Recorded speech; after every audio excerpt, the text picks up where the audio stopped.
तो स्वागत है अपने यूट्यूब चैनल ऐसी फिर भी क्लासेस में। और आज हम लोग बात करने वाले हैं क्लास 9 के एनसीईआरटी साइंस के चैप्टर नंबर 8 गति के बारे में। और गति के बारे में इससे पहले मैंने 2 वीडियो ऑलरेडी बना चुका है, जिसमें से पहला वीडियो में हम लोगों ने देखा था गति किसको बोला जाता है, गति के कितने टाइप्स होते हैं, इस गति को समझने के लिए किन किन भौतिक राशियों का जरूरत पड़ता है। उनमें से हम लोगों ने चाल और दूरी और विस्थापन 2 भौतिक राशियों को बहुत बढ़िया तरीके से समझ लिया था। फिर मैंने दूसरा वीडियो लाया था, दूसरा वीडियो में हम लोगों ने दूरी और विस्थापन से लेकर के जितने भी टाइप के क्वेश्चन बनते हैं, जो हमें छकाने का प्रयास करते हैं, हमें उलझाने का प्रयास करते हैं, उस उलझनों को भी हम लोगों ने किस प्रकार से तोड़ा जाता है वो तरीका हम लोगों ने सीख लिया था। वीडियो के इस बारे में हम लोगों ने और 2 भौतिक राशियों को पढ़ना है, जिसको समझते समझते हम गति को और भी बेहतर तरीके से समझेंगे। तो इस गति को समझने के लिए हम इस वीडियो में 2 और भौतिक राशियों को पढ़ेंगे। एक है मेरा चाल और दूसरा है मेरा वेग। इस चाल और वेग को हम लोग समझ लेते हैं। तो सबसे पहले मैं आपको बता देता हूँ कि हम लोगों ने गति किसको पढ़ा था। एक्चुअली ये पार्ट है गति के। इस गति को समझने के लिए ही हम चाल को भी पढ़ रहे हैं और दूरी को भी पढ़ रहे हैं, विस्थापन को भी पढ़ रहे हैं और इस वेग को भी पढ़ रहे हैं। तो हमने किसको कहा था, यानी कि गति किसको कहा था, जब कोई वस्तु जैसे कि यह व्यक्ति है मेरा, जब कोई वस्तु वह समय के साथ यानी कि टाइम के साथ, समय के साथ अपनी स्थिति को परिवर्तित करता है। जैसे कि मैंने कहा था वह एक पेड़ के सामने खड़ा है, दूसरे ही पल उस व्यक्ति को मैंने उसके घर के सामने देखा।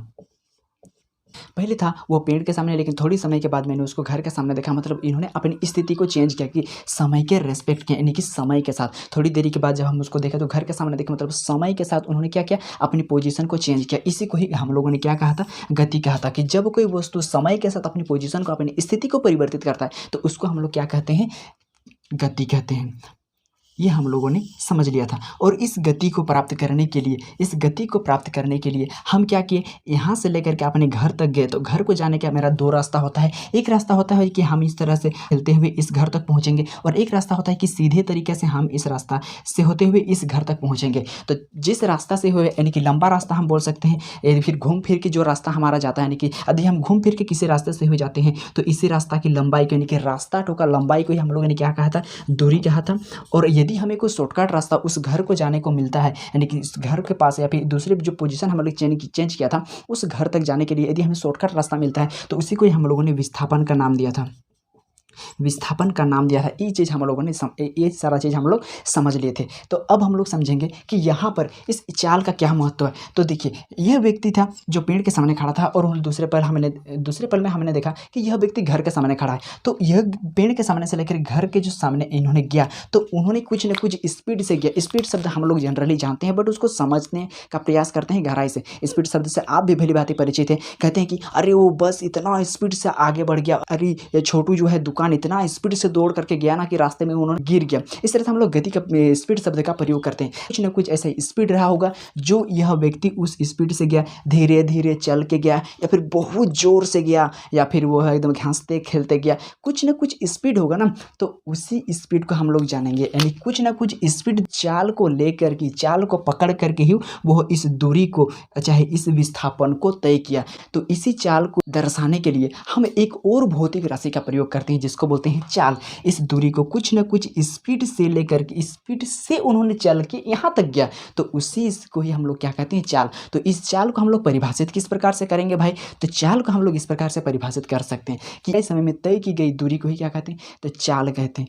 तो इस प्रकार से हम लोग चाल को समझ लेते हैं। मान लेते हैं कि इस दूरी को तय करने में उन्होंने जो चाल उन्होंने पकड़ी, उसमें हम लोग मान लेते हैं कि समय में 2 मिनट का टाइम लगा। मैं 2 मिनट जो बात कर रहा हूँ, अब बिल्कुल भी यह नहीं समझिएगा कि उन्होंने यहाँ से लेकर के यहाँ तक 2 मिनट में दूरी तय किया। छोटी सी समय की बात कर रहे हैं, और एक छोटी सी दूरी को तय इसके बारे में बात करेंगे जिसको उन्होंने तय किया उतना समय में। जैसे कि मैंने मान लेता है कि उन्होंने 2 मिनट का समय लगाया, और इस 2 मिनट में उन्होंने कितना, 100 मीटर तक का 100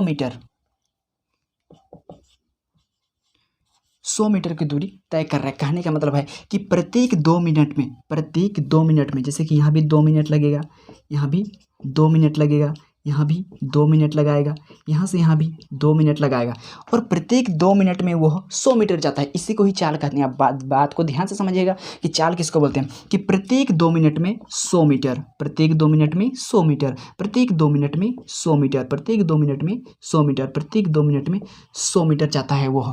इसी को ही कहते हैं चाल। इस दूरी को तय करने में उन्होंने किस स्पीड का उन्होंने पकड़ा था, कौन सा स्पीड को, कि 2 मिनट में 100 मीटर जाने का स्पीड को पकड़ा है, और इसलिए बोलते हैं कि प्रत्येक 2 मिनट में वह 100 मीटर जा रहा है। तो 4 मिनट में उन्हें 200 मिनट, 6 मिनट में उन्हें 300 मिनट। तो इस प्रकार से उन्हें उसका जो पूरा दूरी था वो कितना हो गया मेरा दूरी 100, 200, 300, 400, 500 मीटर। और कितना समय में उन्हें तय किया 2, 4, 6, 8, 10 यानी। तो इस प्रकार से हम कह सकते हैं कि उन्होंने यहाँ से लेकर के इस पेड़ से लेकर के घर तक की जो दूरी तय किया उसको किस स्पीड से उन्होंने तय किया। टोटल है मेरा समय ये और टोटल है समय मेरा ये, यानी कि काट देंगे, यानी कि 50 क्या है दूरी मीटर प्रति मिनट, यानी कि 50 मीटर प्रति मिनट की स्पीड से उन्होंने उस दूरी को तय किया।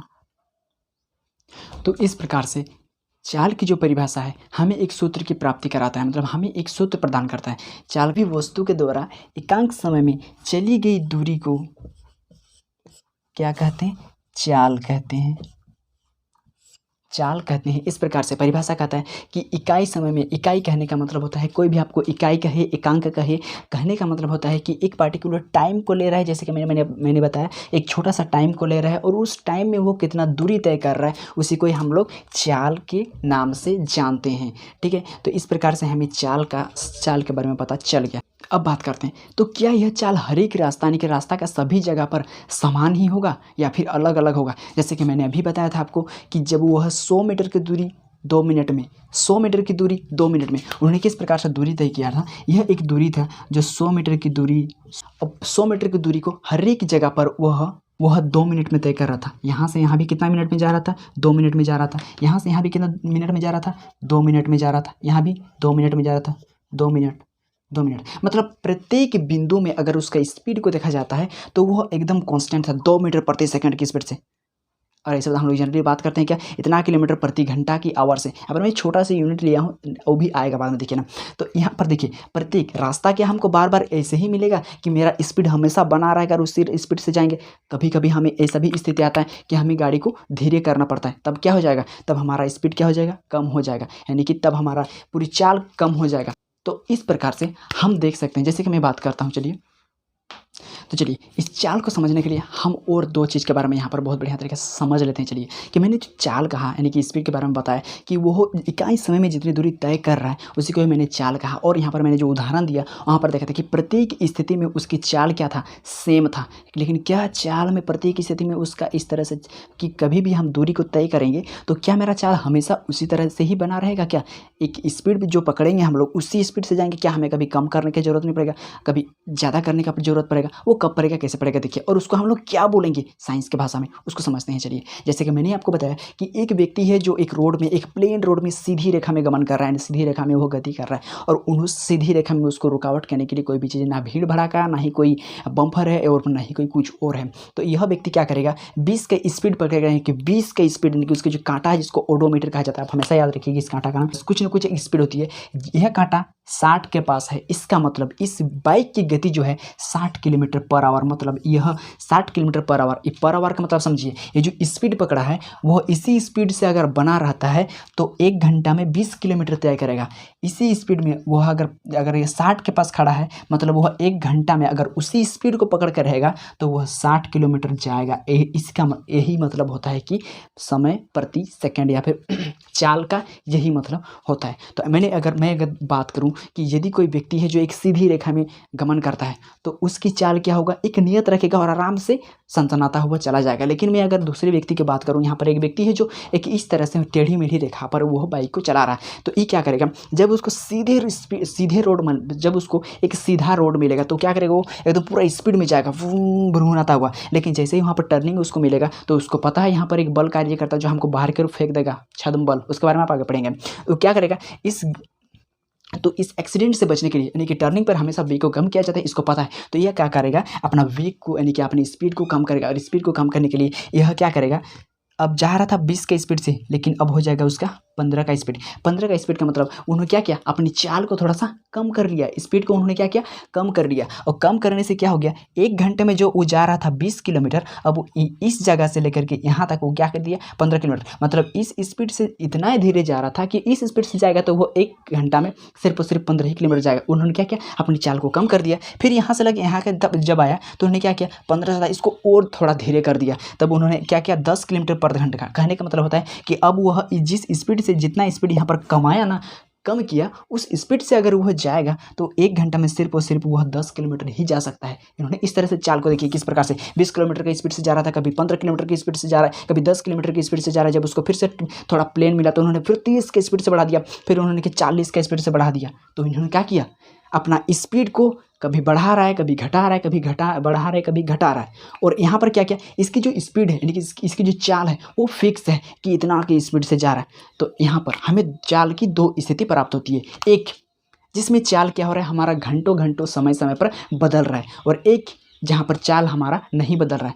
तो इस हिसाब से यानी कि गाड़ी की या फिर कोई भी व्यक्ति के चाल के हिसाब से यदि हम गति को कैटेगराइज करेंगे, गति को बांटने का प्रयास करेंगे, तो हमें 2 टाइप का गति प्राप्त होता है। एक होता है मेरा एक समान गति। एक समान गति कहने का मतलब होता है कि जिस स्पीड से वो जा रहा है वो उसी स्पीड से जाता रहेगा। और एक होता है असमान गति यानी कि असमान चाल, जिसको हम लोग कहते हैं असमान चाल, जिसमें व्यक्ति अपनी स्पीड को घटा भी सकता है और बढ़ा भी सकता है। तो इस तरह से देखें कि तो चाल हमारा इस तरह से देखें, जो चाल की दृष्टि से अगर देखें तो गति को प्राप्त करने के लिए हमें 2 टाइप का चाल से होकर के 2 टाइप का चाल हमें मिलता है। एक मिलता है हमें असमान चाल और असमान गति, और दूसरा मिलता है हमें समान गति, एक समान गति। तो आप समझ लिए कि एक समान गति किसको बोला जाता है और असमान गति किसको बोला जाता है। तो इस प्रकार से हमें चाल की भी 2 स्थिति प्राप्त हुई, ठीक है। तो यहाँ पर हम चाल क्या कंसिडर करेंगे, यदि कोई व्यक्ति हमें पूछेगा कि भाई आपने जो यहाँ से लेकर के यहाँ तक आया, इस जगह से यहाँ तक आया, यहाँ से लेकर के यहाँ तक आया, ये 2 व्यक्ति से यदि पूछा जाएगा भाई आपने इतना जल्दी यहाँ तक आ गया, आप कितनी स्पीड से बाइक चला रहे थे जो आप यहाँ से यहाँ तक पहुँचे, तो आप क्या बताओगे। क्या आप उस व्यक्ति को बताओगे भाई मैं ना 40 किलोमीटर, मैं ना 15 किलोमीटर तक मैं 20 किलोमीटर प्रति घंटा की आवाज़ से आया था, फिर हमको टर्निंग मिल गया तो हमने 15 किलोमीटर प्रति घंटा की स्पीड से आया, फिर और थोड़ा सा टर्निंग जब आ गया तब हमने उसको स्पीड को और कम कर लिया, मतलब 10 किलोमीटर प्रति आवर की स्पीड से चलाया, फिर हमने तो थोड़ा सा हमको एकदम सीधा रास्ता मिला तो मैंने 30 का स्पीड पकड़ लिया, फिर जब हमको और सीधा मिला तब मैंने क्या 40 का स्पीड पकड़ लिया और यहाँ तक पहुँचा। ऐसा बिल्कुल भी नहीं बताना है, उसको एक पार्टिकुलर चाल बता देना है। तो इस चाल को हम किस प्रकार से बताएंगे, ये तो बोल देगा भाई ये समान गति में कोई टेंशन है क्या, कोई भी टेंशन नहीं है, ये फटाक से बोल देगा कि नहीं मैं तो 20 किलोमीटर प्रति घंटा की आवर से यहाँ पर आया हूँ भाई, तुम जाओ और तुम भी आओ। ये रास्ता हमको बार बार मिलेगा क्या, यही रास्ता क्या हमको हर जगह मिलेगा, नहीं मिलेगा, हमको यही रास्ता मिलेगा। तब हम इसको यहाँ पर जब इस तरह के चाल को हमें बताने के लिए कहा जाएगा तो हम किस चाल का प्रयोग करेंगे, तब हम औसत चाल का प्रयोग करेंगे।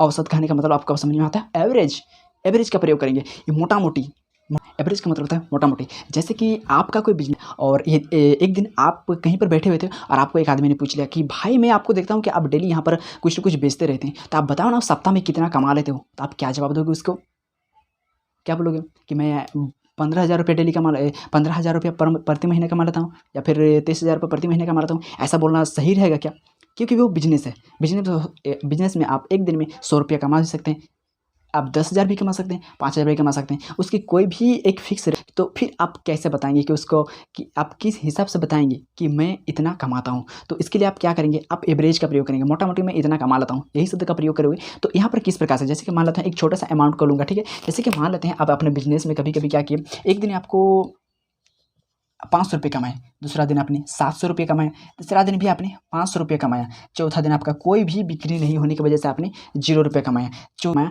और एक दिन और इन्होंने देखा तो उन्होंने 600 रुपया कमाया। तो इस प्रकार से उन्होंने एक सप्ताह में जो है कितना कमाया, एक सप्ताह में 6 5 11 5, तो और इस प्रकार से अगर इन सबको जोड़ा जाए तो हमें मिलेगा 2100 रुपया। और सबको जोड़ने पर मेरा जो कमाई हो रहा है एक सप्ताह का कमाई कितना हो रहा है, एक सप्ताह में हम कमा रहे हैं 2100 रुपया। यानी कि एक दिन का अगर निकाला जाए, एक सप्ताह में होता है 7 दिन, तो एक दिन में बोलेगा तो यानी कि हम 7 से भगा देंगे तो एक दिन का निकल जाएगा मेरा। तो एक दिन में वो कमा रहा है 7 या 21, यानी 300 रुपया वो एक दिन का कमा रहा है। तो इसी के हिसाब से वो एवरेज बताएगा कि मोटा मोटी मैं कमा तो हो रहा है एक दिन में कभी कभी 700 रुपया भी, है कि नहीं। कमा तो हो रहा है कभी कभी 500 रुपये भी कमा रहा है, 600 रुपये भी कमा रहा है, कभी 0 रुपये भी कमा। तो वो इस प्रकार से उसको हिसाब नहीं बताएगा, वो एक एवरेज बताएगा। जैसे कि मैंने आपको बताया, तो वो क्या बताएगा कि मोटा मोटी मैं एक दिन का 300 रुपया कमाता हूँ, मतलब अगर महीना में देखा जाए तो 3 तिया 9 यानी कि 900 रुपया 9,000 रुपया मेरा आराम से हो जाता है, यही बोलेगा वो, है कि नहीं। तो इसी को बोलते हैं एवरेज। तो एवरेज यहाँ पर अचानक यहाँ पर आएगा जब भी कोई इस व्यक्ति को पूछे कि भाई आप वहाँ से स्पीड यानी कि वहाँ से जो वहाँ दूरी तय किया वो कितने स्पीड से आपने आया, तो यह एक एवरेज बताएगा जिसको औसत चाल बोलते हैं। तो इस चाल को कंसिडर करने के लिए, इस चाल को हम लोग को अध्ययन करने के लिए हमें एक और चाल की जरूरत पड़ती है जिसको हम बोलते हैं औसत चाल। और यह औसत चाल बराबर होता है कुल तय की गई दूरी बट्टा कुल समय। तो यहाँ पर मेरा औसत चाल निकलेगा कि इस तरह का चाल निकलेगा, यहाँ पर मिलेगा औसत चाल। देखिए एक और राशि आ गया मेरा क्या, औसत चाल। और यह औसत चाल बराबर क्या होता है, मैं इसको मिटा करके लिख देता हूँ। तो इस प्रकार से मैं एक और चाल के बारे में बात करूंगा और उस चाल को क्या कहूँगा, औसत चाल, एवरेज स्पीड हम बोलेंगे उसको, एवरेज स्पीड। एवरेज मैंने बहुत बढ़िया तरीके से समझा दिया। तो इस प्रकार की दूरी को कंसीडर करने के लिए हम लोग औसत चाल का प्रयोग कर सकते हैं। औसत चाल और चाल से जुड़ी जितने मेरे न्यूमेरिकल्स आएंगे उस न्यूमेरिकल्स का वीडियो आप जरूर देख लीजिएगा।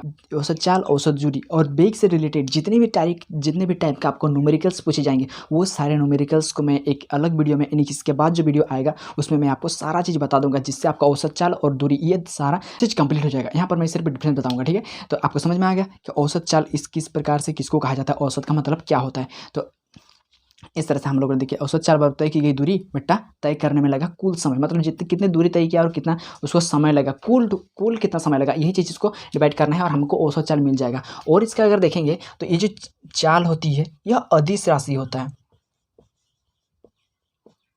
इस राशि कहने का मतलब होता है कि इसका सिर्फ और सिर्फ परिणाम होता है लेकिन दिशा नहीं होता है। कोई भी दिशा में जा सकता है, मैंने कहा भी कभी इधर जा रहा था, कभी उधर जा रहा था, कभी इधर जा रहा था, कभी उधर जा रहा था। तो इसका कोई दिशा निश्चित नहीं होती है, इसीलिए इसको बोलते हैं क्या, अदिश राशि। परिणाम तो होते हैं, बोलेगा कि 30 किलोमीटर जा रहा था 10 प्रति घंटा से, लेकिन किस ओर जा रहा था इसका क्योंकि दिशा कोई भी कंसिडर नहीं किया गया है, दिशा नहीं बताया जाता है, इसीलिए इसको क्या हमने नाम दिया, अदिश राशि वाला जब इसका नाम दिया। इसका एक चीज़ यहाँ पर और याद रखना है कि इसका SI मात्रक, SI मात्रक क्या होता है, इंटरनेशनल सिस्टम यूनिट, मतलब इसको ऐसा मानक पद्धति जिसको सारा कंट्री जानता है। मान को द्रव्यमान को नाप रहे हैं कि इतना हमको चीनी चाहिए। तो उसी प्रकार से कहीं पर हम इस प्रकार से क्या चीज़ देखने मिलेगा कि हम समझ जाए कि यह चाल का यूनिट है। तो हम आप याद रखिएगा कि यहाँ पर क्या है, दूरी का यूनिट होता है। दूरी, कोई भी दूरी तय करते हैं हम लोग, यहाँ से यहाँ गए तो क्या दूरी का हम लोग क्या मीटर भी बोल सकते हैं, किलोमीटर भी बोल सकते हैं, माइल भी बोल सकते हैं। तो इस प्रकार बहुत सारा होता है, लेकिन इंटरनेशनल यूनिट सिस्टम में बताया गया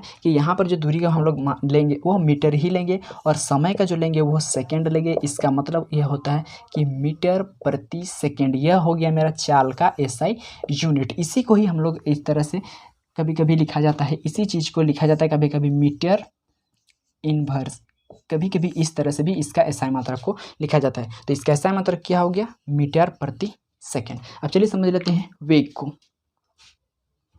तो वेग क्या है, तो जिस प्रकार से मैंने चाल को कहा कि इकाई समय में तय की गई दूरी को चाल कहते हैं, उसी प्रकार से वेग का भी हम लोग परिभाषा बोल सकते हैं कि इकाई समय में एक निश्चित दिशा में तय की गई दूरी को क्या कहेंगे, निश्चित दिशा में तय की गई दूरी को ही हम लोग क्या बोलेंगे, वेग बोलेंगे। एक निश्चित दिशा में, जैसे कि मैंने एक यहाँ पर बताया था आपको कि कोई कार वाला जो जा रहा था ना, एक निश्चित दिशा में जा रहा था, तभी तो उसका चाल एकदम कांस्टेंट था, है कि नहीं। उसी प्रकार से जैसे कि आपको यहाँ से लेकर के यहाँ तक की दूरी तय करना होगा, ए से बी तक, तो आप क्या करेंगे, एक निश्चित दिशा में कि आप सीधे पूर्व की ओर जाइए,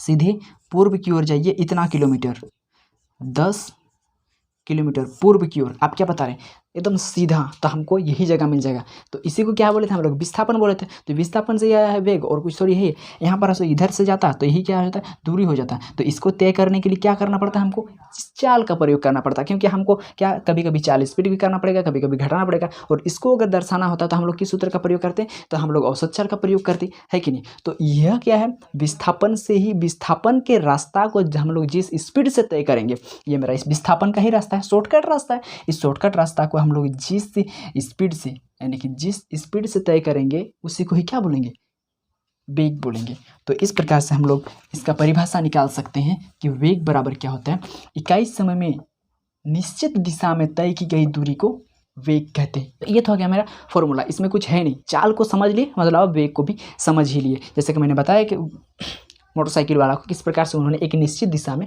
तय किया था। अब इसका बात करते हैं कि इसका फॉर्मूला क्या होता है। एक निश्चित दिशा क्या लिखना पड़ेगा, समय, इकाई समय में प्राप्त विस्थापन, इकाई समय में निश्चित दिशा में तय की गई दूरी। तो निश्चित दिशा में तय की गई दूरी, तो उसी निश्चित दिशा को क्या कहते हैं भाई, विस्थापन कहते हैं ना। तो इकाई समय में प्राप्त चाल हो या प्राप्त विस्थापन हो,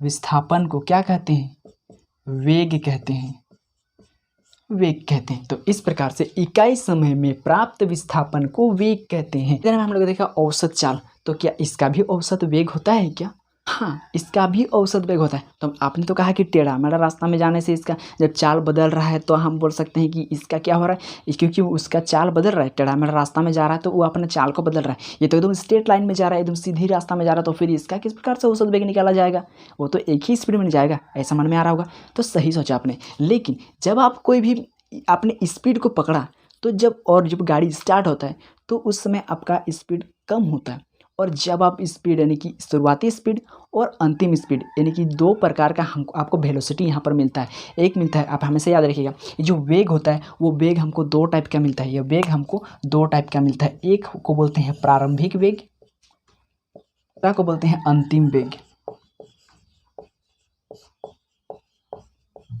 प्रारंभिक वेग को u से दिखाया जाता है और अंतिम वेग को v से दिखाया जाता है, v से दिखाया जाता है। अब बात करते हैं कि ये अंतिम वेग और प्रारंभिक वेग है क्या।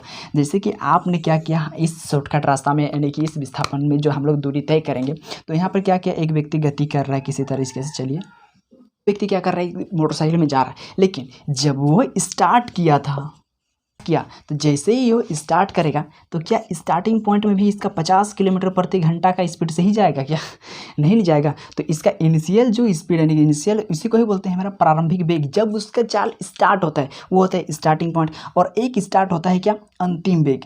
अंतिम वेग मतलब जब वह बंद करता है या फिर वह जिस स्पीड से स्टार्ट करने के बाद कुछ जाता है और फिर जो स्पीड से जा रहा है, दो टाइप का यहाँ पर वेग हमको मिलता है। अंतिम वेग तो इसके स्टार्ट करता है तो या तो उसका वेग क्या रहता है, तो यहाँ पर भी अगर देखेंगे तो वह स्टार्टिंग उसका जो वेग होता है या तो वह 0 होगा यदि वह रेस्ट पोजीशन से लेकर के स्टार्ट रहा है, मतलब बंद अवस्था में खड़ा था और अगर स्टार्ट कर रहा है जाने के लिए, तो हम लोग तब हम लोग उसकी जो प्रारंभिक वेग है उसको हम लोग 0 मान सकते हैं। तो फिर 0 से बड़ा कब मान सकते हैं, जैसे कि मान लेते हैं कि आपका एक और रास्ता मिलेगा एकदम सीधा इसी तरह से रास्ता मिलेगा, जैसे कि मैंने यहाँ इधर बताया था चाल को, और उसके बाद जाकर के उसको टेढ़ा मेढ़ा रास्ता मिलेगा इस प्रकार से। तब वो क्या करेगा, यहाँ से लेकर के यहाँ तक गया तो उसके प्रारंभिक वेग क्या हो गया, एकदम पूरा स्पीड से जा रहा था, यानी कि इधर से मेरा गया 40 किलोमीटर प्रति घंटा का स्पीड से यहाँ तक गया, और यहाँ से क्या किया उन्होंने, अपना गति को कम कर लिया और यहाँ से उन्होंने 20 किलोमीटर प्रति घंटा का स्पीड इतना कम किया। तो इस अवस्था में उसका प्रारंभिक वेग कितना हो जाएगा, वो हो जाएगा 40 किलोमीटर प्रति घंटा, और अंतिम वेग कितना हो जाएगा उसका 20 किलोमीटर प्रति घंटा। तो इस तरह से वेग जो होता है वो हमारा दो टाइप का होता है, एक प्रारंभिक वेग होता है और एक अंतिम वेग होता है। यदि वस्तु विरामावस्था से स्टार्ट हो रहा है तो हमेशा प्रारंभिक वेग उसका 0 होता है। आपको ये चीज़ समझ में आ गया। अब मैंने बात किया था कि यहाँ पर औसत वेग किसको बोलें, तो इसी औसत वेग बराबर होता है यही इसका प्रारंभिक वेग, और अंतिम वेग की औसत को ही क्या कहते हैं, औसत वेग, एवरेज ऑफ वेलोसिटी। उसी को मैं यहाँ पर लिख देता हूँ, चलिए यही है उसका औसत वेग, प्रारंभिक वेग प्लस अंतिम वेग बाय 2 से अगर हम लोग इसको निकालेंगे तो हमारा औसत वेग निकल जाएगा। ठीक है, आपको समझ में आ गया होगा। चलिए इसमें निकाला था अदिश राशि, हाँ तो ये क्या है भाई, तो वेग क्या है, तो वेग एक सदिश राशि है। मैंने क्यों, आप खुद बोलिए, मैंने कहा था कि वो इतना किलोमीटर पूर्व की ओर जा रहा है, मतलब इसमें दिशा भी है और परिणाम भी है, मतलब 40 किलोमीटर पूर्व की ओर, मतलब क्या, ये है उसका परिणाम और ये है उसका दिशा। तो इसको कौन सा राशि बोलेंगे, तो इसको बोलेंगे हम लोग सदिश राशि। यह जो है सदिश राशि है। एक चीज़ यहाँ पर है इसका एसआई मात्रक, तो भाई वेग का क्या एसआई मात्रक होगा,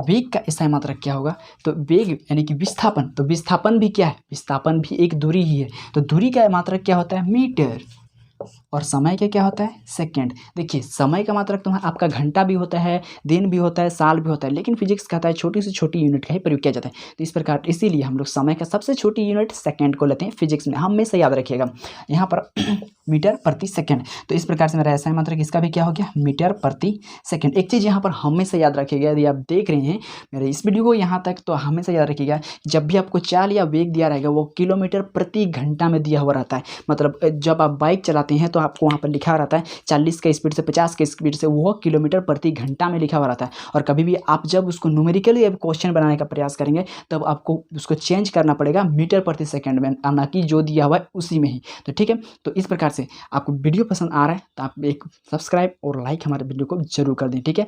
और इसके बाद मैं चाल और वेग से जुड़ी जितने भी टाइप का आप इंपॉर्टेंट क्वेश्चन बनता है और उसी क्वेश्चन को जानने के बाद आप चाल और वेग को बहुत बढ़िया तरीके से समझ जाओगे। तो इस प्रकार से यदि आपको चाल और वेग में अंतर स्पष्ट करने के लिए कहा जाएगा तो आप बहुत बढ़िया तरीके से अपने डेली लाइफ से जुड़ा हुआ डिफरेंस यहाँ पर बता सकते हैं चाल और वेग में, स्पीड और वेलोसिटी में। पहला कहता है कि इकाई समय में तय की गई दूरी को ही क्या कहते हैं चाल कहते हैं। तो वेग कहता है कि इकाई समय में निश्चित दिशा में तय की गई दूरी को क्या कहते हैं वेग कहते हैं। चाल कहता है कि चाल बराबर होता है दूरी बट्टा समय, मतलब एकांक समय में तय की गई दूरी को ही क्या कहते हैं चाल कहते हैं। तो ये बोलते हैं, हम भी फॉर्मूला देंगे, इकाई समय में तय की गई विस्थापन को ही क्या कहते हैं वेग कहते हैं। ये कहता है कि मेरा औसत चाल भी होता है, औसत चाल बराबर होता है तय की गई कुल दूरी बट्टा तय करने में लगा कुल समय। तो ये विस्थापन बोलता है मेरा भी औसत वेग होता है, मेरा प्रारंभिक वेग और अंतिम वेग दोनों के जोड़ को अगर 2 से भाग दे देते हैं मेरा औसत वेग निकल जाता है। ये कहता है कि मैं अदिश राशि हूँ, तो वेग कहता है मैं सदिश राशि हूँ।